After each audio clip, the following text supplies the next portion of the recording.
वृषभानुसुते ये वाञ्छाकल्पतरुभ्यस्य कृपासिन्धुभ्य एव च पतितानां पावनेभ्यो वैष्णवेभ्यो नमो नमः। जय श्री कृष्ण चैतन्य प्रभु नित्यानंद श्री अद्वैत गदाधर श्रीवासादि गौर भक्तवृंद। हरे कृष्णा कृष्णा कृष्णा हरे हरे, हरे राम राम राम हरे हरे। जय जय श्री चैतन्य जय नित्यानंद, जय अद्वैत चंद्र जय गौर भक्त वृंद।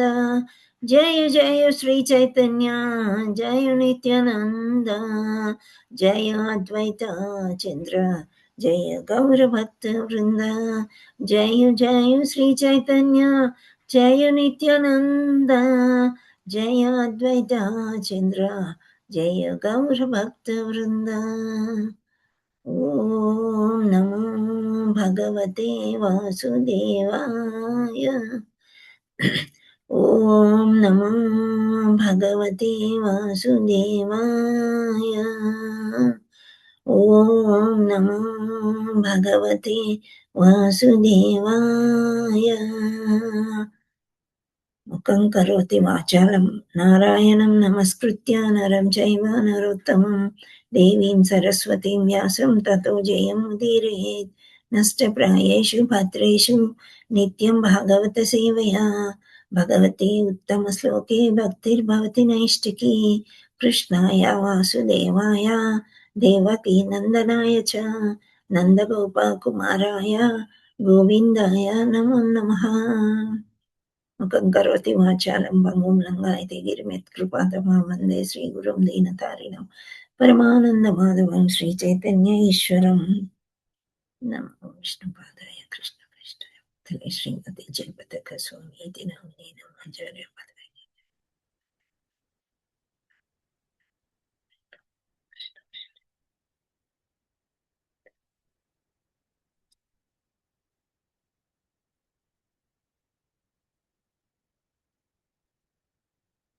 हरे कृष्ण। श्री राधा मदन मोहन की जय, जगन्नाथ बलदेव सुभद्रा माई की जय, चैतन्य नित्याय गौर प्रेमानंदे हरि हरि बोल।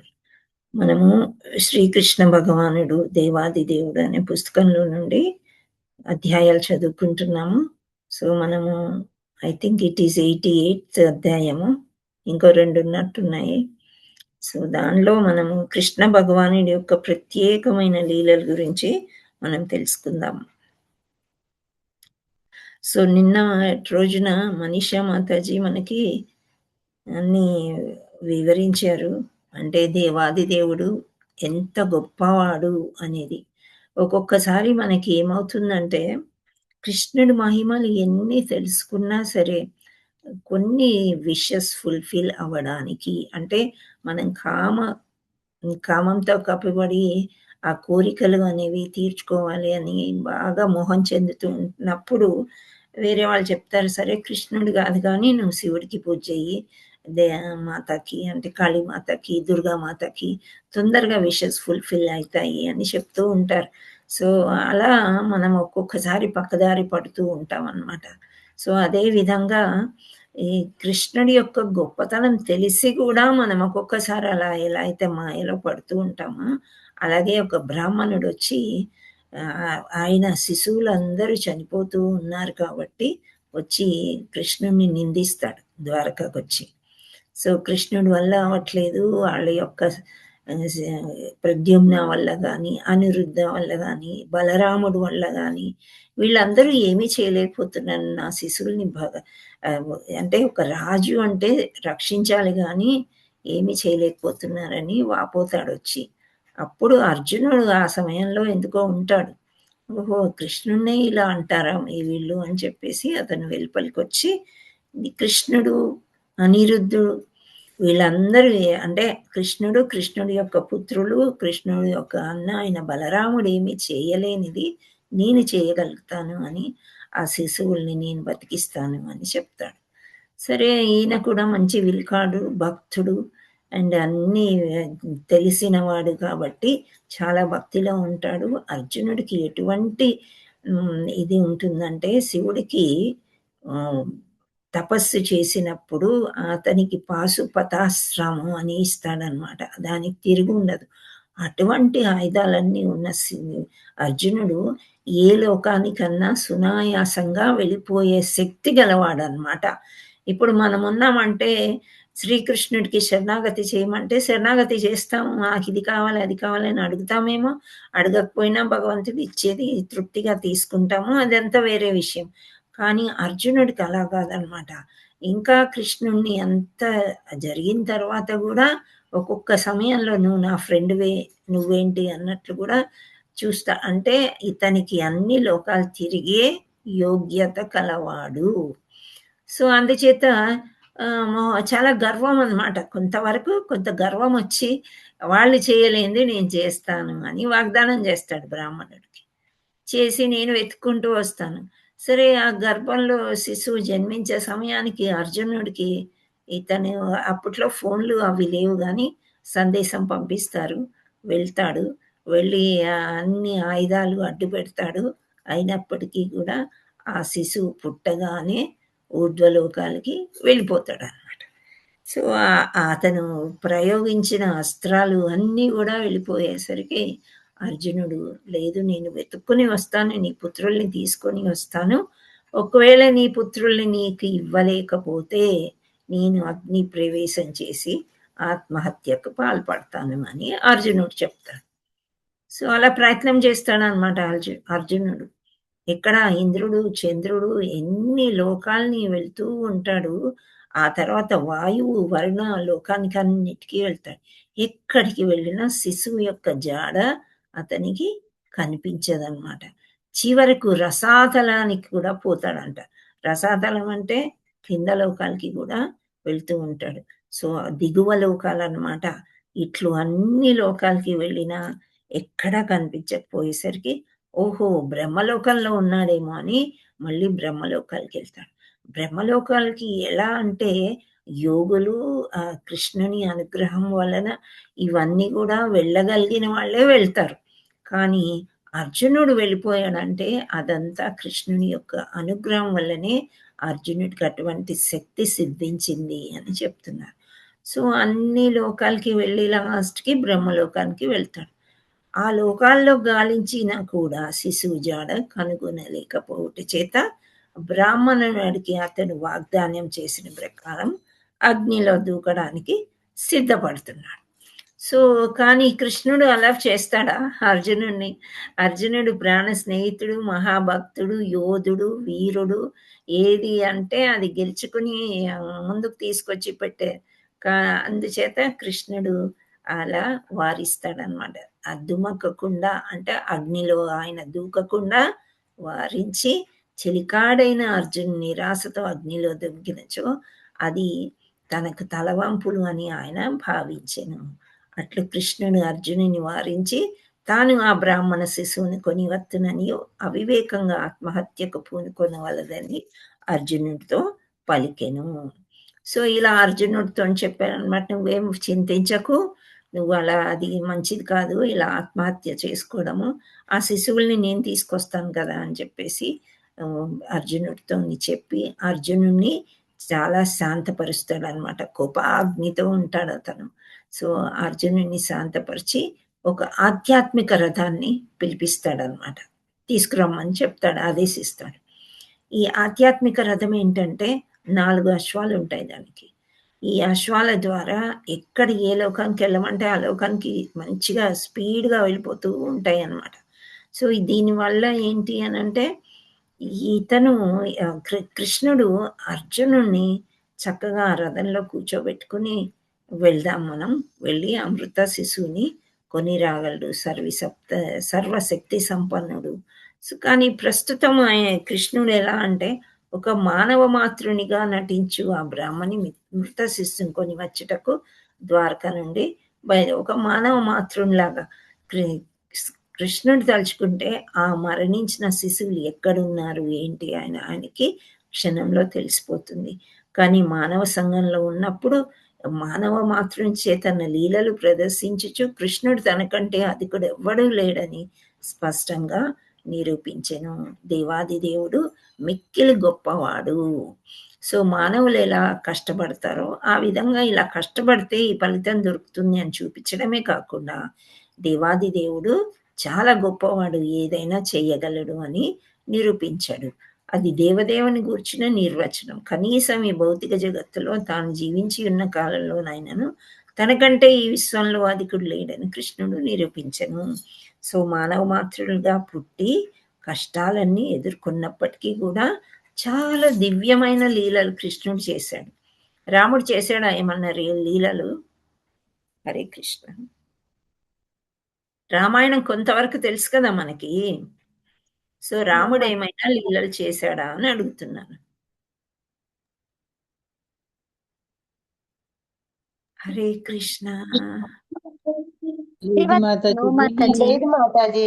నాకెక్కడా వినలేదు రాముడు ఇట్లాంటి లీలలు చేయడం. ఒక రాక్షసుడితో మానవుడిలాగా, ధర్మాత్ముడిలాగానే నడుచుకుంటూ వెళ్ళిపోయాడాయన. అవునా? కానీ ఈయన పూర్ణ పురుషోత్తముడనమాట. ఆయన ఏ వ రాముడు మర్యాద పురుషోత్తముడు అని అంటారు. మాట, వాక్కు దాని కొరకే ఆయన జీవించాడు. అడవుల పాలైనప్పుడు గూడా రాక్షసులతో పోరాడి చేసి ఉన్నాడు. అంటే విద్యలతోని చూపిచ్చారు గానీ, పెద్దగా మాయాలు చేసినట్టు, లేదా ఎవరినో చంపినట్టు పెద్దగా మనకి లీలలు కనిపించలేదు. కానీ ఇక్కడ కృష్ణుడి లీలలు చిన్నప్పటి నుంచే మొదలైపోయినాయి కదా! 3 నెలల వయసున్నప్పటి నుంచే పూతన అంత పెద్ద రాక్షసిని వధించడము. ఇంకా ఈ చాలామంది అసురుల్ని చిన్నప్పుడే ఆయన వధిస్తూ వస్తాడు. ఈ లీలలన్నీ గూడా మనము కృష్ణావతారంలో చూస్తూ ఉంటాం. అంటే ఏంటి? కృష్ణుడు మానవుడిలాగా జన్మించినప్పటికీ, మానవుడు చేసే పనులు చేసినప్పటికీ గూడా దేవాది దేవుడు అని మనము ఆ లీలల్ని బట్టి అనుకోవచ్చనమాట. సో, అర్జునుడిని తీసుకొని ఇంకా అన్ని లోకాలు ఆల్రెడీ అర్జునుడు తిరిగి వచ్చాడు. అయినప్పటికీ ఊర్ధ్వలోకాలు దాటుతూ ఉత్తర దిశగా పయనించుచుండెను. అంటే పై లోకాల నుంచి వెళ్ళిపోయి నార్త్ సైడ్ అనమాట.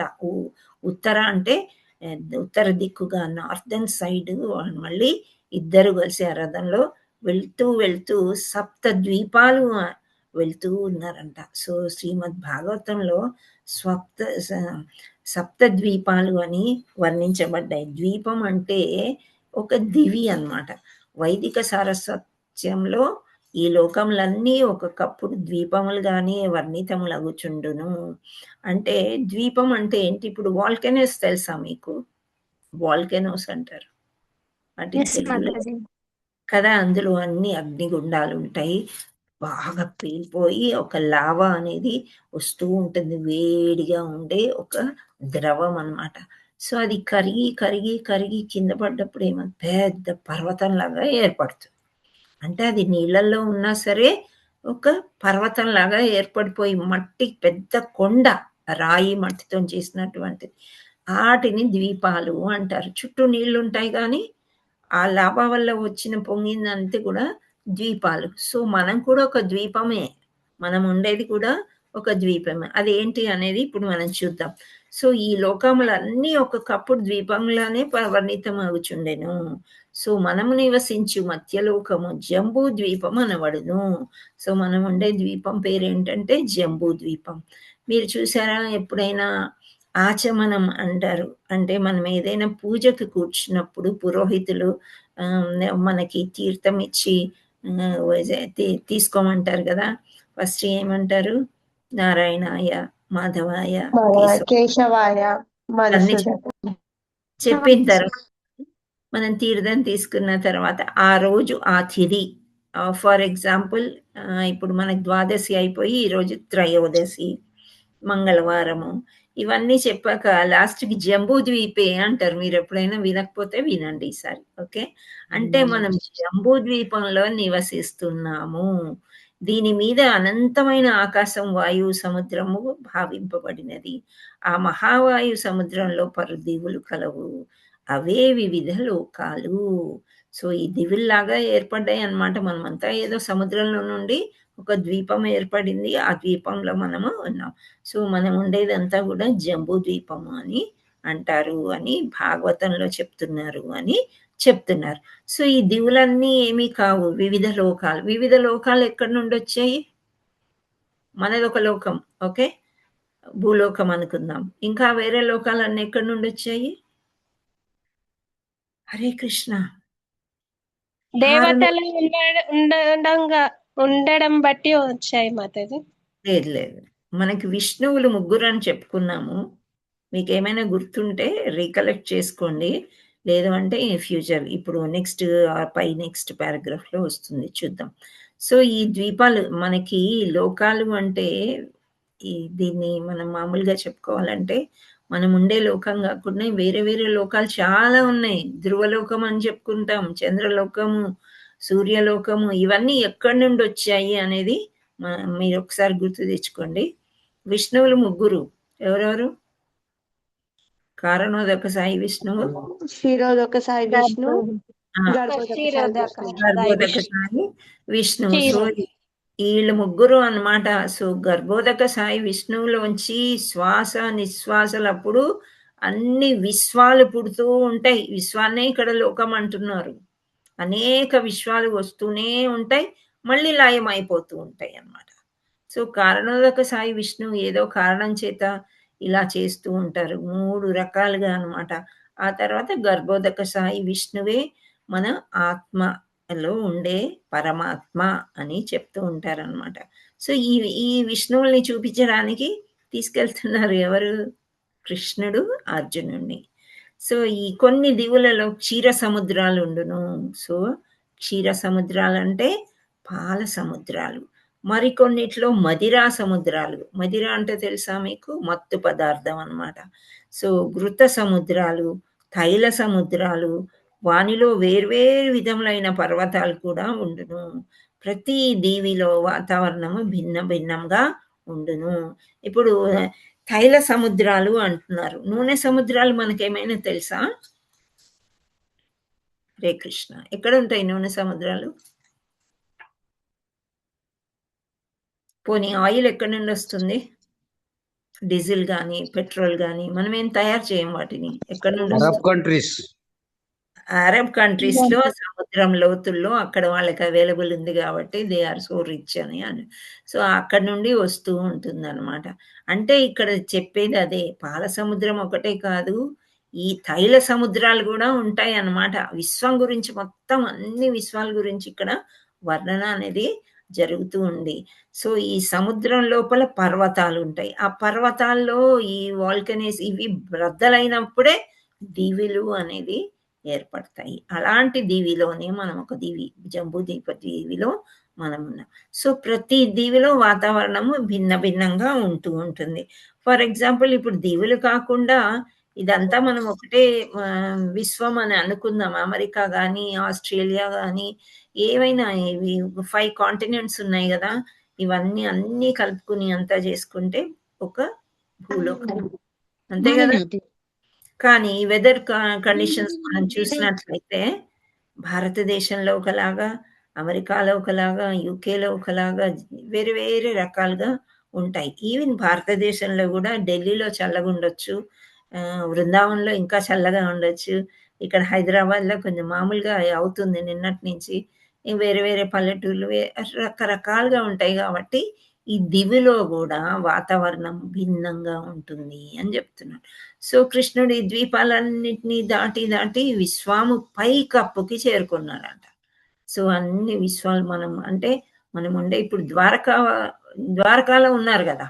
ద్వారకా నుండి పయనమయ్యారనమాట. సో, విశ్వాన్నంతా దాటుకొని మీరెవరైనా ఫ్లైట్ ఎక్కారా?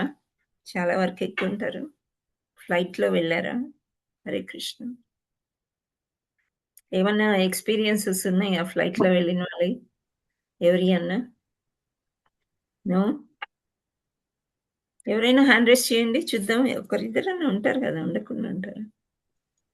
అంటే ఈరోజు చాలా అబ్సెంట్. ఓకే. ఇందిరాబోయిన శారద, శోభ మాతాజీ. పోనీ సినిమాల్లో ఎక్కడైనా ఇక్కడ హ్యాండ్ రైజెస్ వచ్చాయి. సబితా ఘోష్ మాతాజీ, సరోజా మాతాజీ, తర్వాత కృష్ణకుమారి మాతాజీ. నైస్. మీరు ఫ్లైట్ ఎక్కారు గదా! సో, మీ యొక్క ఎక్స్‌పీరియన్స్ చెప్పండి. సబితా ఘోష్ మాతాజీ. ఒకరి తర్వాత ఒకరు చూద్దాం. First Mataji experience. టర్బ్యులెన్స్ కొంచెం ఉండింది ఒకసారి వెళ్ళినప్పుడు. ఆ! వేరేవన్నీ బాగానే ఉంది మాతాజీ, అన్ని కంఫర్టబుల్ అండ్ నార్మల్ గానే ఉంది. అది కాదు, మీకు వాతావరణం కిటికీలోంచి చూసినట్టయితే మీకు ఎలా అనిపించింది? అంటే ఎక్కడ వెళ్లారు మీరు? లోకలా లేకపోతే? వెళ్ళాను మాతాజీ, నేను చైనాలో అన్ని ఆ! కంట్రీస్ చాలా వెళ్ళారు కదా! హ్మ్. పైనకి వెళ్ళినప్పుడు ఏం అనిపించింది? బయట క్లౌడ్స్ ఉంటాయి, చాలా బాగుంటుంది చూడటానికైతే. హ్మ్. అదే దేవుళ్ళైతే ఇలా ఫ్లై చేస్తారేమో, అలా ఎగిరి వెళ్తారేమో అని అనుకుంటా ఉంటాను నేను ఎప్పుడైనా. మనం హ్మ్. మూవీస్ లో చూస్తాం కదా, విష్ణు భగవాన్ వస్తారు ఆ! గరుడ పైన, అలా అనిపిస్తుంది. మొత్తం క్లౌడ్స్ పైన ఉంటాం మనము, ఒక వేరే అవును. డిఫరెంట్ ఎక్స్పీరియన్స్ ఉంటుంది ఒక నాకు. లేయర్ ఎక్కడి వరకు వెళ్తామంటే, మన కిందకి చూస్తే ఇల్లులు అసలేమి కనిపించదనమాట. అట్లాంటి అంటే ఒక పై పొరలోనికి మనం వెళ్తాం. అంటే ఇప్పుడు అర్జునుడు, కృష్ణుడు వెళ్ళింది కాదు. జస్ట్ మన ఎక్స్‌పీరియన్స్ ఏంటి అని చూసుకుంటే అక్కడిది అర్థమవుతదని. సరోజ మాతాజీ మీరు చెప్పండి. Hare Krishna. Oh my God! పైకి వెళ్ళేటప్పుడు మనసంతా తేలికైపోయినట్లుగా, తేలిపోతున్నట్లుగా అలా అనిపిస్తా ఉంటది. మనం ఆ! కింద నుంచి చూస్తే ఫ్లైట్ ఆకాశంలో ఉన్నట్లుగా అనిపిస్తుంది, కానీ అక్కడ పైకి వెళ్ళేటప్పటికి మేఘాలు కూడా దాటుకొని ఇంకా పైకి వెళ్తున్నట్లుగా అనిపించి చాలా పైకి వెళ్తున్నట్లు ఉంటది. ఒకసారి హ్మ్. ఫస్ట్ కింద నుంచి పైకి వెళ్ళేటప్పటికి బాగా అసలు గాల్లో తేలిపోతున్నట్లుగా అనిపిస్తా ఉంటది. ఇంకా హ్మ్. జర్నీ చేసేటప్పుడు కష్టం అని అలా అనిపించకుండా ఉంటది. మళ్ళీ కిందకి దిగేటప్పుడు మళ్ళీ అలాగ ముందు గనక ఎలాగైతే ఎక్స్పీరియన్స్ ఉంటుందో భయంగా ఉన్నట్లుగా కొంచెం అలా ఒడిదుడుకులుగా ఉంటదన్నమాట. మామూలుగా మధ్యలో ఉండేటప్పుడు మామూలుగా సామాన్యంగా ఎలాగైతే మనం లైఫ్ డీల్ చేస్తామో అలా ఉన్నట్లుగా అనిపిస్తా ఉంది మాతాజీ. ఆ పైకి ఎక్కడికి వెళ్ళారు? వెళ్ళేటప్పటికి పైకి US madam US. Very United nice. States. చాలా దూరం. యూఎస్ అంటే ఆల్మోస్ట్ 18 అవర్స్. మధ్యలో 18 అవర్స్ బాగా స్ట్రెయిన్ 24 అవర్స్ అవుతది. యెస్. స్ట్రెయిన్ అనిపించింది జర్నీ చెయ్యాలన్నా గానీ. మీరు కిటికీలోంచి చూసినప్పుడు మీకు కొండలు, పర్వతాలు అవన్నీ ఫస్ట్ కనిపిస్తాయి మాతాజీ. తర్వాత ఆ! కొంచెం సేపు అయిపోయిన తర్వాత ఇళ్ళన్నీ చిన్న చిన్న బొమ్మల్లాగా, ఇంకా పైకి వెళ్ళేటప్పటికి చిన్న చిన్న డాట్ లాగా, స్పాట్స్ లాగా అలా కనిపిస్తా ఉంటది పైకి వెళ్ళేటప్పటికి. ఇంకా తర్వాత ఏమి కనిపించవన్నమాట, మేఘాలు ఒక్కటే కనిపిస్తా ఉంటాయి. హ్మ్. Okay. Okay. Nice experience. Hare Krishna Krishnakumari Mataji. Mataji. Hare Krishna. Thank you Mataji. Hare Krishnakumari Krishna Mataji. Heart attack ఉన్న వాళ్ళనైతే ఎక్కొద్దు అని చెప్తాను మాతాజీ. ఇక్కడ ఎందుకంటే వాళ్ళకి ఎక్కడ ఏమవుతుందో అని. ఎక్కడికెళ్లారు? ఫస్ట్ ఎక్కంగానే మనకు బెల్ట్ పెట్టుకోమని చెప్తారు మాతాజీ. ఎందుకంటే గాల్లో ఎక్కడెళ్ళారు? వెళ్ళిపోతుంది. ఏ బాంబే ప్లేస్? వెళ్ళాను మాతాజీ. Bombay. Bombay. Okay. Local. Okay మాతాజీ. లోకలే మాతాజీ. ఎక్కువ చెప్ దూరం వెళ్ళలేదు. ఆ! బాంబే చెప్పండి. వెళ్ళాను. పైకెళ్ళి చూస్తే మటుకు మన కింద ఏమి కూడా ఒక అగ్గిపుల్ల దాని కొన ఉన్నంత కూడా కనిపించదు మాతాజీ. ఎంత పైకి పోతే అంత శూన్యంలాగా ఉంటది మాతాజీ కింద మటుకు. అసలు ఏం మనుషులైతే అసలు కనబడరు మాతాజీ. అవును. అసలు కనిపించరు మన కళ్ళకి. అంతే. అయితే మేఘాల్లోంచి దూసుకొని వెళ్ళినట్లు ఏదో హాయిగా ఫస్ట్ ఎక్స్‌పీరియన్స్ బాగున్నట్లు అనిపించిందా? అట్లనే అనిపిస్తది మాతాజీ. పైకి పోయినా కొద్దీ కొంచెం పైకెళ్ళేటప్పుడు మటుకు కొంచెం భయమేస్తది మాతాజీ. ఏంటిది ఎట్లా అయితుంది? మనం ఎక్కడ పోతున్నాం అన్న ఒక రకమైన ఫీలింగ్, ఒక భయంలాగా ఉంటది. ఆ తర్వాత ఒక లెవెల్‌కి పోయిన తర్వాత ఇంక అది భయం ఉండదు మాతాజీ. Runway okay. మీదకెళ్ళి ఎగిరేటప్పుడు మటుకు కొంచెం భయం ఉంటది. అదే మాతాజీ. ఇగ తర్వాత ఏమి అనిపించదు. Okay. Thank you so okay. Much for sharing. అయితే ఫస్ట్ టైమ్ నేను ఫ్లై అయినప్పుడు సిలోన్ వెళ్ళాను. That was okay. పర్వాలేదు దగ్గరే గదా! యూఎస్ వెళ్ళేటప్పుడు నేను కావాలనే విండో సీట్ తీసుకున్నాననమాట. తీసుకొని ఇంకా గమనిద్దాం ఏంటి. ఫస్ట్ ఏమవుతదంటే, మనం వెళ్ళేటప్పుడు ఈ లైట్లు, నైట్ ఫ్లైట్ అయితే గనక మనకి అరేంజ్‌మెంటు, మన సిటీ ఇంత సుందరంగా ఉందా? సో, మనకసలు చెట్లు సిటీలో కనిపించనట్టే ఉంటాయి. కానీ గ్రీనరీ ఎక్కడి నుంచో మనకు కనిపిస్తది పైకెళ్ళాక. ఆ! పర్వాలేదులే కొంత గ్రీన్ ఫ్లాట్ ఉన్నది మనకి ఆ తర్వాత పైకెళ్ళిపోయినంక ఇంక మనకేమి కనిపించదు. మేఘాలు మాతాజీలన్నట్టు మేఘాలు కనిపిస్తాయి. కానీ, ఒక ప్రకృతి ఎట్లాంటిది కనిపిస్తదంటే, మనం పైకి వెళ్ళిపోయిన తర్వాత, ఒక రాక్స్ అండ్ ఆ రాక్స్ పెద్ద పెద్ద కొండలు, ఆ కొండలు కూడా ఒక మంచి డిజైన్ అన్నమాట. అది ఎవ్వరు మనుషులైతే చెయ్యలేరు. ఆ ప్రకృతి ఎలా ఉంటుందంటే, ఒక్కొక్క కొండ ఇప్పుడు పర్వతాలని చెప్పారు గాబట్టి, ఆ పర్వతాల యొక్క డిజైనింగ్ మనం చూస్తే, దూరం నుంచి చూస్తే దూరపు కొండలు నునుపు అంటాం గదా! సో, సన్నని మట్టితోని మనం మట్టి చిన్న చిన్న పిచ్చుక ఇల్లులు కట్టుకుంటాం గదా! బీచ్‌లో గూర్చొని. సో, అలాంటి సన్న రేణువు మట్టితోని తయారు చేసిన ఇంకా అక్కడ చూస్తే మనకంతా ఈ రాక్స్ అండ్ సాండ్ ఇట్లా ఇవే కనిపిస్తాయి గానీ, జీవరాశులు ఉన్నట్లు మనకి కనిపించదనమాట. స్పెషల్లీ చాలా జాంబో జెట్స్ అంటారు. చాలా పైకి వెళ్తుందనమాట ఆ ఫ్లైట్. యూఎస్ అండ్ యూకే అట్లా విదేశాలకి వెళ్ళినప్పుడు. చైనా ఇట్లాంటి కొన్ని దగ్గర ప్లేసెస్‌కి కొంత కిందకి వెళ్తుంది. ఇంకా పైనకి వెళ్ళిపోతుందనమాట. ఇంకంతే భగవంతుడే మనల్ని కాపాడాలి.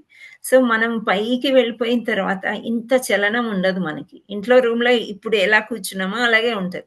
ఫ్లైట్‌లో మనకి ఏమి డిస్టర్బెన్స్ ఏమీ ఉండదు. తింటుంటాం, తాగుతుంటాం, పడుకుంటాం. ఇవన్నీ జరుగుతూనే ఉంటాయి. సమయానికి ఎయిర్ హోస్టెస్ లేపుతారు, తింటాము. అది ఓకే. కానీ నేను వెలుపలి దృశ్యాల గురించి నేను మాట్లాడుతున్నాను. అది మనం ఎప్పుడూ చూడలేని దృశ్యాలు మనకు కనిపిస్తాయన్నమాట. సో, ఇక్కడ ఆ వర్ణన ఇచ్చారనమాట. అంటే ఒక్కొక్క ద్వీపం దగ్గరికి వెళ్తూ ఉంటే అసలేంటి పెద్ద లోయలనమాట. మనం తిరుపతి కొండ మీదకి వెళ్తూ ఉంటే కొన్ని ప్లేసెస్‌లో పెద్ద పెద్ద లోయలు కనిపిస్తాయి గదా! తిరుపతి కంటే ఇంకా ఎక్కువ ఊటీ వెళ్ళినట్టయితే ఇంకా పెద్ద లోయలు కనిపిస్తాయి.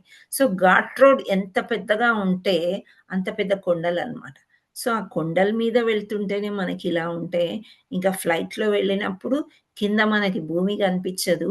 కానీ రాతితోని చేయబడినవి అవి ఎక్కడ ఉన్నాయి, ఏంటి అనేది కూడా ఊహాతీతం అది. అది భూమ్యా? ఆకాశమా? ఆకాశంలో మనమున్నాం. ఈ వ్యత్యాసంలో అంత ఎక్కడి నుండొచ్చిందని ఇప్పుడు కూడా నాకు క్వెషన్ మార్కే. ఇప్పటికి గూడా. మళ్ళీ ఈసారి వెళ్తే అవకాశమొస్తే మళ్ళీ వెళ్తే మళ్ళీ ఒకసారి గమనించాలేమో అని అనిపిస్తుంది. ఈ లోకల్ ట్రాన్స్‌పోర్ట్స్ అంటే బాంబే, చెన్నై ఇట్లా దగ్గర దగ్గర మనం ఇండియాలోనే వెళ్ళామనుకోండి.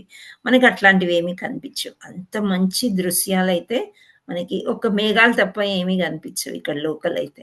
కానీ అక్కడ సప్త సముద్రాలు దాటి వెళ్ళాల్సొస్తది యూఎస్ ఎళ్ళాలంటే. సో, ఈ సముద్రాల గురించి మనకి టాపిక్ వచ్చింది కాబట్టి, సముద్ర మధ్యాల్లో ఇలా దీవులు ఏర్పడతాయా? ఇవేనా దీవులు అన్నట్టు మనకి అనిపిస్తుందనమాట. ఆఫ్‌కోర్స్ నేనింకా డెప్త్‌కెళ్ళి ఇవేంటి అవన్నీ నేను కనుక్కోలేదు గానీ, సేమ్ ఇప్పుడు ఏదైతే ఇక్కడ వర్ణిస్తున్నారో అదే సీన్ మనకి కనిపిస్తుందనమాట మనం వెళ్తూ ఉంటే. సో, మీ ఇద్దరితో పాటు నేను పంచుకున్నాను. Nice experience. Thank you all so much. So, అలా ఇప్పుడు అర్జునుడు వెళ్తున్నాడనమాట. సో, అర్జునుడు ఇంకా ఎవరు వెళ్తున్నారు? కృష్ణుడు. సో, విశ్వం యొక్క పైకప్పుకు వెళ్ళిపోయారాళ్ళు. అంటే మనం అనుకున్నట్టు మేఘాలు అన్నీ దాటుకుని మేఘాలు దాటుకుని వెళ్ళిపోయారింకా. అప్పుడే మనకి ఈ ఇసుక తిన్నెలు, ఈ రాళ్ళు, ఈ కొండలు ఇవన్నీ కనిపిస్తాయన్నమాట. సో, శ్రీమద్ భాగవతంలో గాఢాంధకార బంధుకు రకంగా వర్ణించబడింది. ఈ భౌతిక జగత్తు అంతయు అంధకారమయంగా వర్ణితమయ్యెను. బహిరంగ ప్రదేశాల్లో సూర్యుని వెలుతురు ఉండును. అందుచే అది ప్రకాశించును. సో, మనము ఇప్పుడు ఈ ఈ మొత్తం ఈ భౌతిక ప్రపంచాన్ని దాటేసారనమాట. మనమేంటి యూఎస్ గానీ, యూకే గానీ, బాంబే, ఢిల్లీ ఇవన్నీ అంటే భౌతిక ప్రపంచంలోనే మనం తిరుగుతున్నాం. భౌతిక ప్రపంచంలోనే మనం పైకెళ్ళినప్పుడు ఇంత అందంగా ఉండి మనం వాడుకలేని ప్రదేశాలు ఉన్నాయి అంటే ఇంకా పూర్తిగా వెళ్ళిపోయిన తర్వాత అవి ఎలా ఉంటాయి అనేది మనము ఆలోచించుకోలేమనమాట. సో, ఇదంతా గూడా బహిరంగ ప్రదేశాల్లో సూర్యులు వెలుతురుండును. అందుచేత ప్రకాశం. ఇప్పుడు మనం అన్నీ వెలుతురులో చూడగలుగుతున్నామంటే సూర్యుని యొక్క ప్రకాశం చేతనే. అదే రాత్రి పూట మనకి ఎక్కడ చెట్టు ఉందో, ఎక్కడ పుట్ట ఉందో కనిపించదు. అన్‌లెస్ అండ్ అంటిల్ ఎలక్ట్రికల్ లైట్లు మనము వేసుకున్నట్లయితే. సో, కృష్ణుని రథం విశ్వం యొక్క పైకప్పు చేరుకునేసరికి ఆ రథం లాగుచున్న శైబ్య, సుగ్రీవ, మేఘపుష్ప, బలాహకములు. ఈ 4 పేర్లు అశ్వాలనమాట. సో, ఈ 4 అశ్వాలు అంధకారంలో ప్రవేశించుటకు వెనుకాడెను. సో ఎక్కడంటే అక్కడ వెళ్ళిపోతాయి కదా అవి. సో అవి ఇంత అంధకారంలో నేను తీసుకెళ్తే కృష్ణుడు ఏమైపోతాడు, అర్జునుడు అవి వెనకాడినాయి అన్నమాట. సో కృష్ణుడు అశ్వాలు సాధారణమైనవి కావు ఇవి. సో అవి వెనకంజ ఎందుకు వేస్తున్నాయి అని, అది కూడా కృష్ణుడి లీలలో ఒక భాగం అన్నమాట. సో సాధారణమైన అశ్వాలు విశ్వం అంతటా సంచరించి పై పొరల్లోకి కూడా చొచ్చుకొని పోగల సామర్థ్యము ఉండదు. అశ్వాలంటే గుర్రాలు. సో ఈ గుర్రాలన్నీ కూడా నేల మీద పరిగెత్తగలవు, నేల మీదనే ఉండగలవు, కానీ మామూలుగా కృష్ణుడు లాంటి గుర్రాలలాగా సామర్థ్యము వాటికి ఉండదు అని చెప్తున్నారు. కృష్ణుడు ఎట్లా ఆధ్యాత్మిక స్వరూపుడే, అట్లే ఆయన రథము, అశ్వాలు, ఆయనకు సంబంధించిన సర్వ విషయాలు కూడా ఆధ్యాత్మికమే. ఈ భౌతిక జగత్తు యొక్క గుణాలు అతీతమై కృష్ణుడు అవతారంలో సామాన్య మానవుని పాత్ర నటించుచున్నాడని ఆయన సంకల్పం వల్ల ఆయన అశ్వాలు కూడా సామాన్య అశ్వాలు వలె నటించు అంధకారంలో ప్రవేశించుటకు వెనుకంజ వేసెను. సో అలా వెనుకంజ వేసినప్పుడు సర్వ యోగైక శక్తులున్న యోగేశ్వరుడైన హరి ఆధీనంలో ఉన్నాయి కాబట్టి మన అనుభవంలో మనం యోగా సిద్ధులు సాధించిన వారిని ఎందరినో చూచున్నాం. ఒక్కొక్కప్పుడు వాళ్ళు ఆశ్చర్యకమైన మహిమలని ప్రదర్శింతురు. మరి కృష్ణుడు సర్వ యోగా శక్తులను అధిపతి కదా, అందుచేత ఈ అంధకారం చొచ్చుకొని పోవటకు తన అశ్వాలు వెనకాడుచున్నామని గ్రహించి సుదర్శనము అని అనబడి చక్రాన్ని స్మరించెను. ఆయనకు ఆల్రెడీ సుదర్శన చక్రం ఉంటుంది కదా, ఆ చక్రాన్ని స్మరించుకున్నాడు. స్మరించుకునేసరికి 1000 మంది సూర్యులు ఒక్కసారి ఉదయించినట్టు కాంతితో నిండిపోయింది అన్నాడు. నిండిపోయిన తర్వాత ఈ విశ్వాన్ని పొరల్లోంచి అంధకారం నుండి కృష్ణుడు కల్పితమైనది సుదర్శన చక్రము ముందుంచుకొని అతడు అంధకారంలోనికి ప్రవేశించను. సో ఈ వెలుతురు ఎప్పుడైతే వచ్చిందో దీన్ని చొచ్చుకొని పోయినట్లు ముందుకు వెళ్తున్నారనమాట. చక్రము సహాయంతో సుదర్శన చక్రం అన్ని స్పష్టంగా కనిపిస్తున్నాయంట. అంధకారం అంతా కూడా పటాపంచలు అయిపోయింది. సో ఆ విధంగా కృష్ణుడు, అర్జునుడు ఈ భౌతిక విశ్వాన్ని చుట్టూ ఉన్న అంధకారాన్ని దాటిరి. సో ఇప్పుడు మీరు ఒక ఇమాజినేషన్ చేసుకోండి, మన గ్లోబ్ ఇలా రౌండ్గా ఉంది. ఓకే, ఈ గ్లోబ్ దాటి బయటకు వెళ్ళినప్పుడు శూన్యము చీకటి. ఓకే, ఆ చీకటిని దాటాలంటే ఆ వెలుతురు కావాలి. సుదర్శన చక్రంతో లైట్ వేశాడు అనమాట కృష్ణుడు. వెళ్ళి అక్కడికి వెళ్ళిన తర్వాత బ్రహ్మజ్యోతి అనే ప్రకాశము దృగ్గోచరం అయ్యను. అప్పుడు ఆ ప్రకాశం కనిపించిందంట. బ్రహ్మజ్యోతి అంటే ఏంటి? భగవంతుడి చుట్టూ ఉండే ఒక లైట్ అన్నమాట. సో బ్రహ్మజ్యోతి భౌతిక విశ్వాన్ని కప్పునకు వెలుపల ఉండును. దానిని మన మామూలు చర్మ చక్షులతో దర్శించుట అసాధ్యము. సో ఇక్కడ నిరాకారవాదులు ఏమంటారు? ఈ లోకంలో నుండి మనం వెలుపలికి వెళ్ళిపోతే బ్రహ్మజ్యోతిలో లీనమవుతాము అని అంటారు కదా. సో అది గమ్యస్థానం అవుతుంది నిరాకారవాదులకి. కానీ ఈ బ్రహ్మజ్యోతి అనంతసారం, అంతులేనిది, అగాధమైనది అని కూడా వాళ్ళు వర్ణిస్తారు. ఆ బ్రహ్మజ్యోతిని దర్శింపలేక అర్జునుడు కళ్ళు మూసుకొనెను. కృష్ణార్జునులు బ్రహ్మజ్యోతిని చేరుకొనిన వృత్తాంతము హరివంశంలో వర్ణించబడింది. అందు కృష్ణుడు అర్జునుడితో, ప్రియమైన అర్జున, కన్నులు మిరుముట్లు గొలుపునట్లు ఈ ఆధ్యాత్మిక కాంతి నా దేహము నుండి వెలువడు కిరణాల సముదాయము. ఓ భరత కులాగ్రణి, ఈ బ్రహ్మజ్యోతిని నేనే. అక్కడ మళ్ళీ భగవద్గీత చెప్పాడు అనమాట శ్రీకృష్ణ పరమాత్ముడు. ఏంటి ఈ జ్యోతి? ఇలా కళ్ళు మూసుకున్నాడంట అర్జునుడు, ఆ వెలుతురు చూడలేక. అర్జున, ఈ మిరుమిట్లు గొలిపే వెలుతురు ఏమనుకుంటున్నావు? ఇదంతా కూడా ఈ ఆధ్యాత్మిక కాంతి నా నుండే వస్తుంది అని చెప్తున్నారు అనమాట. సో సూర్యకాంతిని వేరు చేటుకు వీలు లేనట్లే కృష్ణుని ఆయన దేహం నుండి వెలువడే కిరణాలు సముదాయాన్ని బ్రహ్మజ్యోతిని వేరు చేయటకు వీలు లేదు. అందుచేతనే కృష్ణుడు ఆ బ్రహ్మజ్యోతిని తానే అని పలికెను. హరివంశంలో స్పష్టంగా ఆయన అహంస, అది నేనే అని పలికెను. బ్రహ్మజ్యోతి ఆధ్యాత్మిక స్ఫులింగములు లేదా జీవనములు చిత్ కణముల సముదాయము. సో హరివంశంలో కృష్ణుడు ఇంకను ఇట్లు వివరించును, ఈ బ్రహ్మజ్యోతి ఆధ్యాత్మిక శక్తి యొక్క విస్తారణము. ఇంకా కృష్ణుడు ఏమంటున్నాడంటే, మాయాశక్తి అనబడు ఈ బాహ్యశక్తి ఆవల ఈ బ్రహ్మజ్యోతి ఉండును. భౌతిక జగత్తు ఉన్న వారికి ఈ బ్రహ్మజ్యోతి అనుభూతం కాదు, అనగా భౌతిక జగత్తులో ఈ ప్రకాశము ప్రకటము కాదు, ఆధ్యాత్మిక జగత్తులోనే ఇది ప్రకటమగును. భగవద్గీత 8.20లో పరస్తస్మాత్తు భావో వ్యక్తో వ్యక్తాత్ సనాతన అని వర్ణింపబడింది. అనగా ఈ రెండు అవ్యక్తలు సనాతనములే అని భావము. అనంతరము కృష్ణుడు అర్జునుడు విస్తృత ఆధ్యాత్మిక జలాన్ని ప్రవేశించిరి. ఈ ఆధ్యాత్మిక జలాన్ని కారణనవం అని లేదా విరజ, భౌతిక జగత్ సృష్టికి ప్రభాస్థానం అని అంటారు. మృత్యుంజయ తంత్రంలో ఈ కారణ సముద్రం లేదా విరజ విపులంగా వర్ణింపబడింది. ఈ భౌతిక జగత్తులో అత్యున్నతమైన లోకము సత్యలోకము లేదా బ్రహ్మలోకము, దానికి ఆవల రుద్రలోకము, మహావిష్ణు లోకాలు కలవు. సో మనకి మామూలుగా విష్ణువు ఏమంటారు, త్రిమూర్తుల్ని ఏమంటారు, బ్రహ్మ విష్ణు మహేశ్వరుడు అని అంటాం కదా. సో బ్రహ్మలోకము ఉంటుంది, మహేశ్వర లోకం ఉంటుంది, దాన్ని రుద్రలోకం అంటారు, బ్రహ్మ ఉండేది బ్రహ్మలోకం అంటారు, విష్ణులోకం.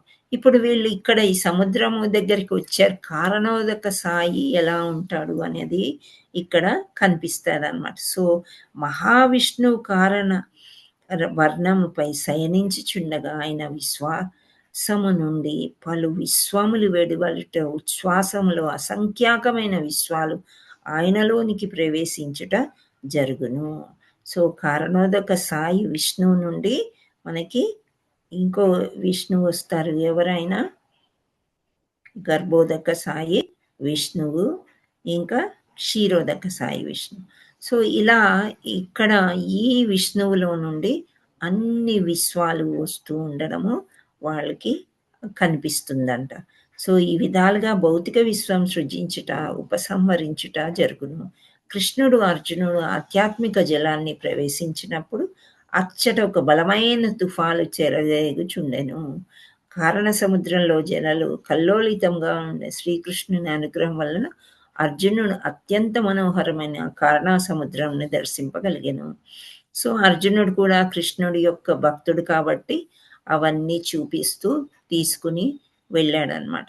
ఆ తర్వాత ఏం కనిపించింది అంటే, ఆ ప్రసాదనకు మనులతో చేయబడిన అనేక వేల స్తంభాలు కలవు. సో ఇక్కడ విశ్వాలన్నీ వచ్చే విష్ణువు నుండి దాటుకుని వెళ్ళారు. వెళ్ళేసరికి ఇంకా ఒక ప్రసాదం అంటే పెద్ద ప్యాలెస్ లాంటిది అనమాట. అది ఎలా ఉంది అంటే మణులతో చేయబడి చాలా వేల స్తంభాలు ఉన్నాయంట. ఆ స్తంభాలకి కూడా మనోహరమైన కాంతి వస్తూ ఉండున్న ఇవి చూస్తూ ఉంటే అర్జునుడికి ముగ్ధుడయ్యాడనమాట. ఆశ్చర్యం వేసిందంట. కృష్ణార్జులకు అనంత దేవుడు లేదా శేషనాగు. శేషనాగు అంటే ఎవరు? బలరాముడు. సో శేషనాగుడు కనిపించాడనమాట. మామూలుగా కాదు, వేలాది పడగలతో కూడిన మహాసర్పం. ఆ సర్పం కనిపించి అతని పడగలపై మహోజ్వలమైన మణులు ప్రకాశించు కనులు మిరుమిట్లు కొల్పుచుండెను. అసలైతే మామూలు మనుషులకైతే భయం వేస్తుంది కదా ఇట్లాంటివన్నీ. మనము మీరు పద్మనాభ స్వామి టెంపుల్ వెళ్ళారా ఎవరైనా?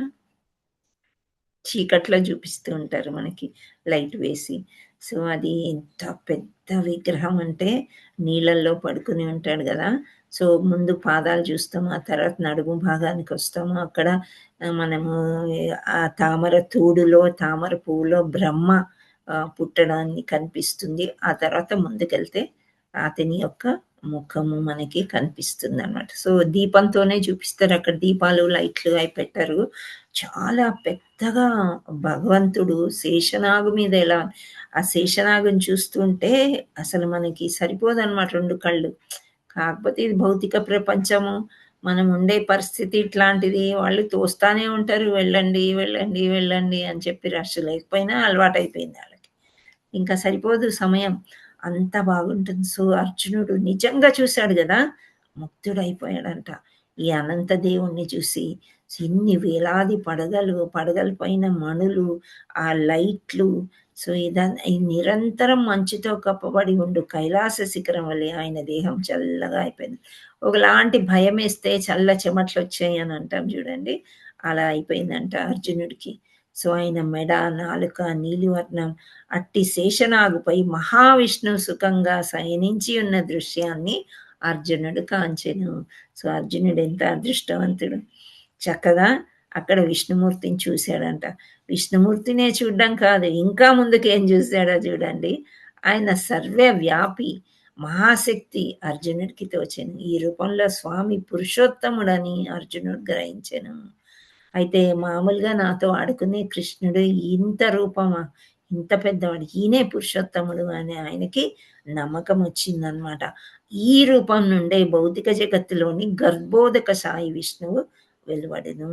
ఈ మహావిష్ణువు లేదా పురుషోత్తముడు ఈ భౌతిక జగత్తుకి అతీతమైన వాడు. ఆయనను ఉత్తములంటకు కూడా కలదు. సో తామము అంటే చీకటి, ఉత్త అను ఉపసర్గకు అర్థము దానిని అధిగమించువాడు అని అర్థము. అందుచేత ఉత్తముడు అనే మాటకి అర్థం భౌతిక జగత్తు పై పొరలలో నుండి అంధకారం అధిగమించిన వాడు అని. ఆ పురుషోత్తమి లేదా మహావిష్ణు దేహఛాయ నవవర్షానీర్దం పోలి ఉండుటను అర్జునుడు గమనించెను. సో ఈ ఒక మంచి కలర్లో ఉన్నాడు విష్ణుమూర్తి. ఆ చక్కగా రమ్యమైన పీతాంబరాన్ని ధరించాడు, అంటే ఎల్లో కలర్ పంచ ధరించి ఉన్నాడు. ఆయన వదనం మహా సుందరంగా ఉంది. ఈ మహావిష్ణు కిరీటం విలువైన మణులతో చేయబడింది. చెవులకి కుండలాలున్నాయి. ఈ మహావిష్ణువు 8 బాహువులు కలిసి ఉన్నాయి. ఆయన ఆజానుబాహుడు. ఆయన కంఠ కౌస్తుభమని ప్రకాశించుచుండెను. వక్షస్థలంపై వశ్చలాంఛనం కలదు, అది లక్ష్మీదేవి విశ్రమ స్థానము. మెడలో పెద్ద వైజయంతి మాలను కూడా ధరించి ఉన్నాడనమాట. సో ఇవన్నీ చూస్తూ చూస్తూ ఆయన బాగా దిగ్భ్రాంతి చెందాడు అర్జునుడు అనమాట. సో మనకు కూడా కనిపిస్తూ ఉండొచ్చు మీకు అందరికీ కూడా ఈ వర్ణన ఎంత సుందరంగా ఉంది అని. సో ఇలా అవి కూడా ఆకృతి దాల్చి ఉన్నాయంట. ఏంటి అంటే స్వామికి ఇరు పార్శ్వములందు సునందుడు నిలిచి ఉండిరి. నందుడు సునందుడు ద్వారపాలకుల్లాగా ఆకృతి దాల్చిన సుదర్శనమూర్తి కూడా ఆయన పక్కనే ఉండెను. వేదాల్లో నేను చెప్పినట్లు స్వామి అసంఖ్యాకులమైన శక్తులు కూడా ఉన్నాయి. సో ఈ శక్తులన్నీ కూడా అతని చుట్టూ ఉన్నాయని. ఈ భౌతిక జగత్తు పాలన పరివే బ్రహ్మ, శివుడు, విష్ణు, ఊర్ధ్వలోకాధిపతి ఇంద్ర, చంద్ర, వరుణ, సూర్యాదు ఈ శక్తులను ఆయన నిక్షేపించారు. దీని భావమేమనగా ఈ దేవతలందరూ దేవదేవుని చేతనే కొన్ని శక్తులను పొంది ప్రేమతో నిరంతరం ఆ దేవదేవుని కైంకర్యం నిమగ్నమవుతారు. సో ఇవన్నీ కూడా విష్ణుమూర్తి నుండే ఈ శక్తులన్నీ కూడా ఈ దేవతలకి వచ్చాయి అని చెప్తున్నారు. నిజానికి జగదాచార్యుడు కృష్ణుడు మహావిష్ణువు అర్చించవలసిన అవసరం లేకపోయినను మహావిష్ణుని ఎట్లా అర్చింపవలనో అర్జునకు బోధించుటకై ఆయన ఇలా చేసెను. సో భౌతిక జగత్తులో వలె కాక అచ్చట సర్వము మిక్కిలి పెద్ద పెద్ద రూపాలతో కనిపించుట చూచి అర్జునుడు మిక్కి భీతి చెందెను. కృష్ణుడు మహావిష్ణువుని అర్చించుట చూచి అర్జునుడు కూడా ఆయనను అనుసరించి భక్తి చేతులు జోడించి నిలిచాడు. పిమ్మట బృహద్రూపంలో ఉన్న మహావిష్ణువు మిక్కిలి భీతి చెంది మందస్మిత చేతు వారితో ఇట్లు సంభాషించెను. సో విష్ణుమూర్తి కృష్ణుడు ఒకటే అని మనం అనుకుంటాం. కానీ కృష్ణావతారంగా భూప్రపంచం మీదకి వచ్చినట్లయితే అర్జునుడిని తీసుకుని వెళ్ళాడనమాట. వెళ్ళినప్పుడు విష్ణుమూర్తి వీళ్ళిద్దరితో మాట్లాడుతున్నాడంట. ఆ సంభాషణ చూసారా, ఆ యొక్క సీన్ ఎంత బాగుంది అసలు. విష్ణువే కృష్ణుడు, కానీ కృష్ణుడు విష్ణువుని ఎలా పూజించాలి అని అర్జునుడికి నేర్పిస్తున్నాడు అన్నమాట, ఏ విధంగా అనేది. సో అర్జునుడు దిగ్భ్రాంతి చెందుతున్నాడు. మామూలు మనుషుల్లాగా కృష్ణుడు పక్కనే ఉన్నాడు, ఒక బావమరుదుల్లాగా ఉన్నారు వీళ్ళిద్దరు, ఒక భక్తులు ఫ్రెండ్స్ లాగా ఉన్నారు. కానీ ఇంత పెద్దగా చూసేసరికి విష్ణువుని ఆయనకి ఏం చేయాలో అర్థం కావట్లేదు అనమాట. కానీ విష్ణువుకి వీళ్ళిద్దరిని చూస్తే చాలా సంతోషం వేసిందంట. సో ఆయన ఏమంటున్నారు, ప్రియమైన కృష్ణార్జునులారా, మీ ఇరువురిని చూడవలనని నేను ఆతృతతో ఎదురు చూస్తున్నాను. అందుకే ఈ బ్రాహ్మణి శిశువులను కొని వచ్చి ఇచ్చట భద్రపరిచి ఏర్పాటు చేసి తిని, ఈ ప్రసాదానికి మీరిరువురు వత్తురని నాకు తెలియదు. భూమికి భారమైన రాక్షసులను సంహరించుటకై కృష్ణ, నా అవతారంగా నీవు భూలోకంలో జన్మించితివి. అట్టి దుష్ట రాక్షసులందరినీ వధించిన పిమ్మట నీవు తిరిగి నన్ను చేరుదువు. మీరిరువురు నారాయణుల అంశగా భూలోకమున అవతరించిరి. మీరిరువురు స్వయం పరిపూర్ణులైనను శిష్ట సంరక్షణ కొరకు, దుష్ట శిక్షణ కొరకు, ముఖ్యంగా లోకంలో ధర్మ సంస్థాపన చేసి శాంతి నెలకొల్పుట కొరకు వాస్తవమైన మత ధర్మాన్ని ప్రజలకు బోధించి వారి శాంతి సౌభాగ్యాలతో జీవించినట్లు చేయుటకు ప్రయత్నించుచున్నారు. సో ఇంత బాగా విష్ణుమూర్తి కృష్ణుణ్ణి అర్జునుడిని పొగుడుతున్నారు. అంటే చూడండి, ఇప్పుడు చాలా భక్తి చేశారనుకోండి, దేవుడే భక్తుల్ని చూడాలనుకుంటాడు. ఇది ఇవ్వాలి, అది ఇవ్వాలి. ఇప్పుడు మనకి ఒక స్పోర్ట్స్ గేమ్స్ ఏదైనా పిల్లలకి పెట్టారనుకోండి, వాడు ఒకటి దాటేశాడు, ఇంకోటి దాటేశాడు. సో వాళ్ళ ప్రియమైన టీచర్స్ కానీ పేరెంట్స్ కానీ ఆ ఫైనల్ కూడా దాటేసి నా దగ్గరికి ప్రైజ్ తీసుకుంటే ఎంత బాగుంటుంది అని అనుకుంటారో. అండ్ ఈవెన్ నవడేస్ ఈ సాఫ్ట్వేర్లో ఇంటర్వ్యూస్ ఉంటాయి చూసారా, ఎన్ని స్టెప్పులు. ఒకసారి ఇంటర్వ్యూ అని, ఒకసారి ఏదో ఏమంటారు గ్రూప్ డిస్కషన్ అని, ఆ రకరకాలుగా పెట్టి ఒక్కొక్కటి పాస్ అవుతూ జాబ్ వచ్చింది, పెద్ద హై శాలరీ అనుకోండి, అప్పుడు ఎలా ఉంటుంది. సో అలా ఎవరైతే బాగా ఆన్సర్స్ చేస్తున్నారో వాళ్ళని సపోర్ట్ చేస్తూనే వీళ్ళు బాస్ దగ్గర చేసుకోవాలని అనుకుంటారు. గురువు కూడా ఎప్పుడు ఒక శిష్యుడు చాలా తెలివిగా ప్రవర్తిస్తున్నాడు, నేను చెప్పిన మాట వింటున్నాడు, వీడిని తొందరగా పైకి లాగాలి, పైకి తీసుకురావాలి, వీళ్ళకి ఇంకా అవకాశాలు ఇవ్వాలి అని అనుకుంటారు. అలా గురు కృష్ణ విష్ణుమూర్తియే వాళ్ళ కోసం ఎదురు చూస్తున్నానని చెప్పి ఈ చిలిపి చేష్ట, ఈ లీల ఎవరు చేశారు? విష్ణుమూర్తి. ఆ శిశువులందరినీ తీసుకొచ్చుకొని ఇక్కడ భద్రపరిచారంట. ఎక్కడ? ఆయన ఉండే ప్రసాదం. మహావిష్ణువు అంటే అసలు ఏంటి? కారణోదక సాయి విష్ణువే ఇంకా 2 విష్ణువుల్ని ఆయన సృష్టించి ఆ తర్వాత కృష్ణావతారాన్ని కూడా ఎందుకు చేశారు? మీరిద్దరూ ఎవరో కాదు నాయన, మీరిద్దరు నరనారాయణులు. మీరు ఎందుకు భూలోకంకి వెళ్ళారు అంటే అందరికీ సహాయం చేసి, అందరినీ పరిపూర్ణులను చేసి, శిష్ట సంరక్షణ కొరకు, అంటే దుష్టుల్ని శిక్షించి శిష్టుల్ని రక్షించడానికి అన్నమాట. అందుచేత మిమ్మల్ని నేను పంపించాను. సో మీరిద్దరు కూడా అలాగే కృషి చేస్తున్నారు. ధర్మ సంస్థాపన చేసి శాంతిని నెలకొల్పడానికి మీరిద్దరూ చాలా బాగా కష్టపడుతున్నారు. వారి శాంతి, అందరూ కూడా శాంతి సౌభాగ్యాలతో జీవించినట్లు చేయటికి మీరు ప్రయత్నించుచున్నారు అని విష్ణుమూర్తి ఇంత చక్కగా వాళ్ళిద్దరిని పొగిడారనమాట, మాట్లాడారు.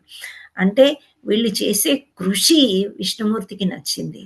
నిజమే, ఇంత కష్టపడుతున్నారు కదా, ఇంత అంటే ధర్మ సంస్థాపన చేయటానికి వీళ్ళ యొక్క కృషి ఫలిస్తుంది కాబట్టి వీళ్ళని నా దగ్గర చేర్చుకుని వాళ్ళని కన్నులారా నేను ఒకసారి చూద్దాము అని విష్ణుమూర్తి అనుకున్నానని వీళ్ళిద్దరితో చెప్తున్నాడు. అందుచేత శిశువుల్ని అందరినీ తెచ్చి ఇక్కడ సరే, ఇప్పుడు మన జనరల్గా భౌతిక ప్రపంచంలో కూడా ఇలా జరుగుతూ ఉంటది. కొందరికి పిల్లలే దక్కరు, ఏదో రకంగా పోతూనే. కానీ మనకంత ఉందా చెప్పండి? మనం వెతకగలమా? అయిపోయింది, భగవంతుడి దగ్గరికి వెళ్ళిపోయాడు అనుకొని ఊరుకుంటాం. కానీ వీళ్ళిద్దరు అన్వేషిస్తూ ఇక్కడికి వస్తారు అని విష్ణుమూర్తి తెలుసుకుని వాళ్ళకి అటువంటి శక్తిని ఇచ్చి ఆ తర్వాత ఈ పిల్లల్ని తెచ్చుకుని ఇక్కడ పెట్టుకున్నాడంట. భద్రపరిచాను అని చెప్తున్నాడు. భద్రపరచు ఏర్పాటు చేశాను, మీరిరువురు వత్తురని నాకు తెలియను. అలా ఉందన్నమాట సంభాషణ. సో భక్తులకి భగవంతుడికి మధ్య ఈ రకంగా ఉంటుంది. సో కృష్ణార్జునులు ఇరువురు తిరిగి మహావిష్ణుకి ప్రణమిల్లారనమాట. సో ఆ బ్రాహ్మణుని మృత శిశువులను వెంట పెట్టుకొని తిరిగి వారు తాము వచ్చిన త్రోవని ద్వారకా నగరాన్ని చేరుకున్నారు. సో ఇప్పుడు వాళ్ళకి ఆ శిశువులందరూ దొరికిపోయారు కదా, చక్కగా ఇంకా ఆ భ్రాంతిలోనే ఉన్నాడు అర్జునుడు. కృష్ణుడు పద నాయన ఇంకా మనం ధర్మ సంస్థాపన చేయడానికి ఇంకా చాలా సమయం ఉంది అని చెప్పేసి వాళ్ళిద్దరినీ పట్టుకొని వచ్చి బ్రాహ్మణ శిశువుల్ని అప్పటికే కొంచెం పెరిగి ఉన్నారంట. ద్వారకా చేరుకుని వెంటనే కృష్ణార్జునులు ఆ బ్రాహ్మణ బిడ్డలను అందరినీ అతనికి అప్పగించారు. సో ఈ లీల చూసినప్పుడు కృష్ణుడు ద్వారకాధీష్ అంటే ద్వారకాకి దేవుడు అయినప్పటికీ కూడా దేవాది దేవుడు ఇంత లీల చేశాడు అని వాళ్ళందరూ నమ్మవలసిందే కదా, కళ్ళారా చేసి చూపించాడు. సో అర్జునుడు కృష్ణ పరమాత్మ అనుగ్రహం వలన ఆధ్యాత్మిక జగత్తును సందర్శించి ఆశ్చర్యచకితుడాయను. సో ఇప్పుడు మనలో కూడా ఒక్కోసారి జరుగుతూ ఉంటుంది కదా, మన పక్కనే ఉంటారు, వాళ్ళు సింపుల్ మనుషుల్లాగా కనిపిస్తారు, కానీ ఒక్కొక్కసారి ఒక దివ్యమైన ప్రదేశానికి తీసుకెళ్ళి ఒక మంచి దర్శనం చేయించి ఆ యొక్క అంటే అప్పుడు కానీ మనకి వీళ్ళ యొక్క వాల్యూ తెలియదన్నమాట. ఇదే మన గౌరంగవాణి టీంలో కూడా జరుగుతూ ఉంటుంది. సామాన్యంగా వాళ్ళు యాత్రలకి తీసుకెళ్ళినప్పుడు అమ్మో ఇంతమంది 200, 150, 70 వీళ్ళందరినీ వీళ్ళు ఎలా చూస్తారు అంటే, కానీ first class arrangements they make. ఎలా అంటే మనకి రూమ్ విషయంలో కానీ, దర్శనం విషయంలో కానీ, ప్రసాదం విషయంలో కానీ ఎక్కడ ఎటువంటి అవాంతరాలు కనిపించవు అన్నమాట. అప్పుడు మనకు అనిపిస్తుంది అబ్బా ఏంటి వీళ్ళు ఎంత సునాయాసంగా ఎలా చేయగలిగారు వీళ్ళు.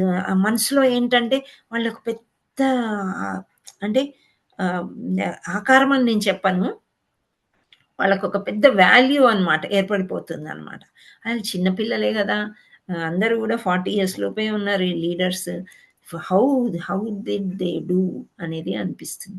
సో అదేవిధంగా అర్జునుడు అనుకున్నాడు అనమాట, కృష్ణుడు నా పక్కనే ఉంటూ నా స్నేహితుడిలాగా ఉంటూ ఈ పరమాత్మన ఇతను ఇంత అద్భుతం చూపించాడు నాకు అని చెప్పి ఆశ్చర్యచకితుడు అయ్యాడంట. కృష్ణుని అనుగ్రహం వల్లనే ఈ లోకం ఎట్టి ఐశ్వర్యం కనిపించినను అదంతయో స్వామి నుండి వెలువడింది అని గుర్తించాను. ఈ భౌతిక జగత్తు ఎవరికి ఎట్టి ఉన్నత పదవి కలిగినను అది ఆ కృష్ణుని అనుగ్రహ ఫలితమే కదా. అందుచేత ప్రతివారు నిరంతరం కృష్ణ చైతన్యంలో జీవించుచు ఆయన కృతజ్ఞతాబద్ధులై ఉండవలెను. చూసారా, ఇప్పుడు మనకి దృశ్యం కన్నులు కనిపించినప్పుడు మనకి కృష్ణుడు ఇంత ఐశ్వర్యవంతుడు అని మనకు తెలుస్తుంది. కానీ మనం ఏం చేస్తామా, గుడికి వెళ్ళి ఆ గుడి హుండీ కౌంటింగ్ అప్పుడు వెళ్తే అన్ని ఒక్కొక్క రూపాయి బిళ్ళలు అండ్ నోట్లు అయితే 10 రూపాయల నోట్లే ఎక్కువగా వస్తూ ఉంటాయి అన్నమాట. మన దగ్గర 100 ఉన్నా 200 ఉన్నా 500 ఉన్నా ఏంటో ఆ వెతికి 10 రూపాయలు అసలు అవసరమా కృష్ణుడికి? ఏమీ అవసరం లేదు, ఆయన అనుగ్రహమే మనకి కావాలి. కానీ మనమేమి మన దగ్గర ఉన్నది ముందుకి మనకేం కష్టాలు వస్తాయి ఏంటో అనేది దాచిపెట్టుకుంటాం. అయితే మన ప్రభుజీ చెప్తారనమాట, భగవంతుడు మనం వేసింది చూడారంట, మీ పర్సులో ఎంత ఉంది అని చూస్తాడంట. సో అలా అంత రిచ్ కృష్ణుడు, అంత రిచ్ విష్ణుమూర్తికి మనం ఇచ్చేది ఎంత, అసలు మనకెంతో ఇస్తున్నాడు, కానీ మనమెందుకు ముందుకు రాము ఆయనకి ఇవ్వడానికి అనేది ఒక పెద్ద క్వశ్చన్ మార్క్స్. మనం కృష్ణ చైతన్యంలో ఉన్నప్పుడు అంతా కృష్ణుడిదే అనుకొని కృష్ణుడికి ఇవ్వడానికి మనం ప్రయత్నం చేస్తూ ఉండాలి. ఎందుకని ఇప్పుడు మనకి ఇస్కాన్ వాళ్ళు అడుక్కోవడానికి సిగ్గుపడరు, ఎందుచేత? అది కృష్ణుడిది, అది మనకి తెలియజేయడానికి కోసం. మనము చాలా శుద్ధీకరణ పొందుతామన్నమాట. ప్రతి నెల నిత్య సేవ అని పెట్టారు, 100 రూపాయలు ఇవ్వండి చాలు నెలకి, ఇంకేమి వద్దు అని వాళ్ళు చెప్తున్నారు. సో 100 రూపాయలు మన అకౌంట్లోంచి వెళ్ళినంత మాత్రాన మనకి నిండు బిందెలోంచి ఒక చుక్క పోతే ఏమవుతుంది? ఏమవదు కదా. సో ఆ రకంగా అన్నమాట మనం. కానీ చాలా గట్టిగా ఉంటాం. ఎందుకు ఉంటాము అని కొంచెం ఒక్కోసారి నాకు కూడా అర్థం కాదు. ఎందుకు నెల మనమే జమ చేసి ఒకటేసారి 1000 రూపాయలు ఇవ్వచ్చు కదా, 2000 ఇవ్వచ్చు కదా, ఆ నెల మర్చిపోతామేమో, ఎందుకో ముందుకు జరగము. అది భగవంతుడే మన దగ్గర తీసుకోడా, మరి అది ఏంటి అనేది మనం ముందుకు వెళ్ళాలి ఇవ్వడానికి. ఇప్పుడు మనకు తెలిసింది కదా, హీ సో రిచ్, అసలు అతను అడగడు, కృష్ణుడు ఏమీ అడగడు, కానీ మనం ఇచ్చినంతనే 10 రెట్లు మనకి ఇస్తాడు అని ఎన్నో స్టోరీస్ చూసుకున్నాం. సో అలా మనం ప్రయత్నం చేయాలి. సో కృష్ణుడు తన అనుగ్రహం వలన అర్జునునికి అద్భుతమైన అనుభూతిని కలిగించుట, ఆయన ఈ భూమిపై అవతరించిన సందర్భాల్లో అసంఖ్యాకములైన దివ్య లీలలో ఒక్కటి మాత్రమే. సో ఇక్కడ భగవద్గీతలో అర్జునుడు విశ్వరూపాన్ని చూపిస్తాడు కదా, ఆ విశ్వరూపాన్ని చూసి కూడా ఎలా అర్జునుడు విలవిలా కొట్టుకుంటూ ఉంటాడు. మనం విశ్వరూపం పూర్తిగా మనం స్వయంగా చూడలేకపోయినా ఆ యొక్క వర్ణనతోని మన కళ్ళ ముందుకు కూడా వస్తాడు. ఇప్పుడు ఈ వర్ణనతోని కూడా ఆ సముద్రంలో ఉండే మహావిష్ణువు అనంతుడు అంటే ఆదిశేషుడు, వీళ్ళిద్దరి గురించి ఆ వైభవం గురించి మనము చూసాము. సో కృష్ణుడు తన అనుగ్రహం వలన అర్జునునికి అద్భుతమైన అనుభూతి కలిగించుట, ఆయన అవతరించిన సందర్భంలో అసంఖ్యాకమైన దివ్య లీలలో ఒక్కటి మాత్రమే. అవన్నీ అసాధారణమైనవి, ప్రపంచ చరిత్రలో సాటి లేనివి. అనేక ప్రాపంచిక కర్తవ్యాలను నిర్వర్తించుచు ఒక సామాన్య మానవుని వలె ఆయన ప్రవర్తించును. సో ఆదర్శప్రాయుడైన గృహస్థినిగా జీవించుచు 16,000 మంది భార్యలతో 16,000 ప్రాసాదములలో సంసారం చేయొచ్చు 1,60,000 మంది సంతానాన్ని కాంచినను. సో కృష్ణుని సంతానం ఇంతమంది భార్యలు కదా, 1,60,000 మంది అంట. ఇంతమంది సంతానాన్ని చూసినను ఇతర క్షత్రియ రాజులందరికీ ఉపదేశించుటకై విశ్వమాన కళ్యాణం కొరకు ఎన్నో యజ్ఞ యాగాదులు ఆయన ఆచరించెను. ఆదర్శప్రాయుడైన పురుషోత్తముడుగా అగ్ర వర్ణస్థులైన బ్రాహ్మణులు మొదలుకొని అతిహీన జాతి వరకును అందరి కోరికలు ఆయన తీర్చెను. ఇంద్రదేవుడు వర్షంతో లోకంలోని అన్ని ప్రాంతములకు సంతృప్తి చేకూర్చినట్లే కృష్ణుడు అవ్యాజమైన తన కృపను అందరిపైన సమానంగా వర్షించి అందరినీ సంతృప్తులను చేసెను. ఆయన అవతార ప్రయోజనము శిష్ట సంరక్షణము, దుష్ట శిక్షణము. అందుచేత 100,000 రాక్షసులను ఆయన వధించెను. కొందరిని ఆయన స్వయంగానే సంవరించి మరికొందరిని అర్జుని చేత సంవరింపజేసెను. ఈ విధంగా ఆయన యుధిష్ఠరుని వంటి ధర్మాత్ములైన రాజులను లోకంలో స్థాపించెను.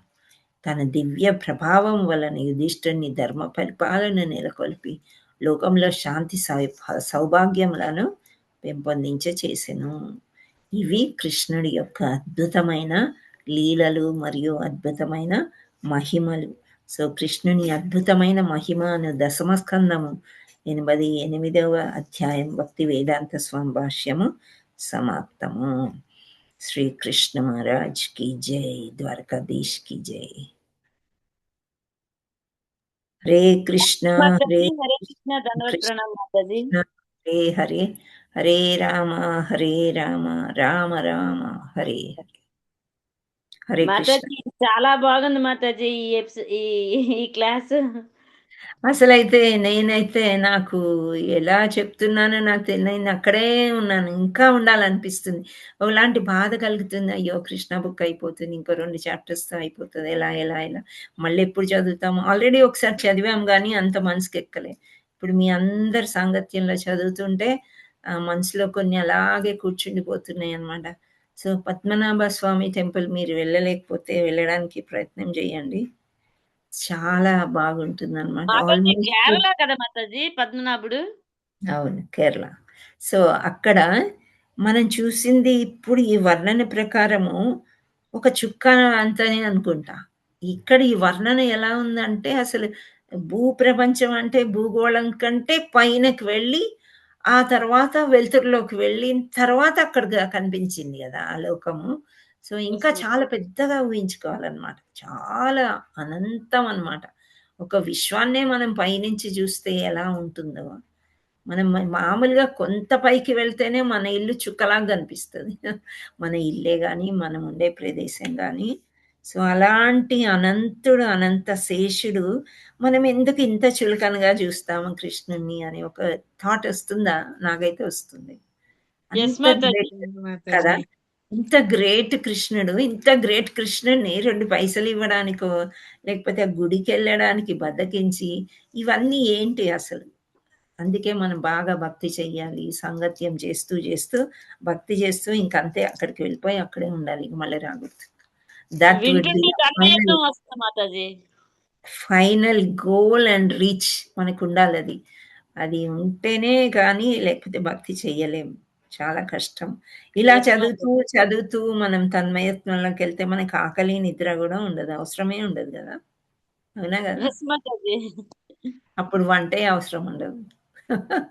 సో, అందరం ఆల్‌మోస్ట్ అంత భక్తి మనకి ఈ గృహస్థాశ్రమం లేకపోయుంటే ఇందులోనే ఎంత ఉండేవాళ్ళం. బావుంటుంది కానీ కదా మాతాజీ! భగవంతుడు అప్పుడు భక్తి చేసుకోవటం టైం చాలా ఉంటుంది. భక్తి చేసుకుంటూ ఉండొచ్చు. అదే. కానీ తింటాం గదా! కడుపు నిండా తింటే నిద్రొస్తది. అప్పుడు తామసంలోకి వెళ్ళిపోవడమే ఇంకా. అదొక లోకం. కానీ ఎలాగైనా సాంగత్యం అనేది ఎవరో చెప్తే అబ్బా! ఎవరెళ్తారు ఇప్పుడు ఇందులో 1 అవర్ ఎవరు కూర్చోవాలి. కానీ దీనిలోకొచ్చిన వాళ్ళకే ఆనందమొస్తుంది. అందరికీ రాదది. మనం అందరితో కలిసి చేసుకుంటేనే ఈ ఆధ్యాత్మిక ఆనందం ఉంటుంది. ఒక్కరమే కూర్చొని చదువుకోవచ్చు గదా! కానీ అంత ఆనందం రాదు. అండ్ ఒకరితో పంచుకున్నప్పుడు చాలా ఆనందం. ఇప్పుడు ప్రసాదం ఒక్కరమే చాటుగా వెళ్లి తినేసామనుకోండి, ఆ రుచి వేరే. అందరికి కొంచెం కొంచెం పెట్టి తిన్నామనుకోండి, ఆ ఆస్వాదన వేరేగా ఉంటుంది. ఆ విధంగానే కృష్ణ కథలు అనేవి అసలు ఇవన్నీ పిల్లలకి చెప్పాలండి. చిన్న ఏజ్‌లోనే వాళ్ళని పట్టుకొచ్చేసేయాలి బాగా. అప్పుడు గానీ ఈ లోకం బాగుపడదు. Hare Krishna. Okay. Thank you all so much. Jayashree మాతాజీ హ్యాండ్ రైజ్ చేశారా? ఏమన్నా చదువుదామనా? ఎస్ మాతాజీ. ఇక్కడ దగ్గరలో అనంత పద్మనాభ స్వామి టెంపుల్ ఉంది మాతాజీ. చుట్టూ వాటర్ గుడి మధ్యలో ఉంటది. శ్రీరంగపురం అని ఇక్కడ దగ్గరలో ఉంది. ఓకే. So nice. వెంకటేశ్వర మాతాజీ చీకట్లోనే చూసాం స్వామిని. మీరు ఆ! అప్పటి నుంచి చెప్తుంటే అదంతా మా కళ్ళకు కట్టినట్టు అనిపిస్తుంది మాతాజీ. చాలా 2, 3 ఇయర్స్ అవుతుంది వెళ్ళేసి ఆహా! వచ్చాం. పురాతన ఉంది మాతాజీ టెంపుల్. Very nice. మొత్తం ఓకే. తిరగలేకపోయినాం, టైం లేకుండే. ఈవినింగ్ టైంలో వెళ్ళినాం.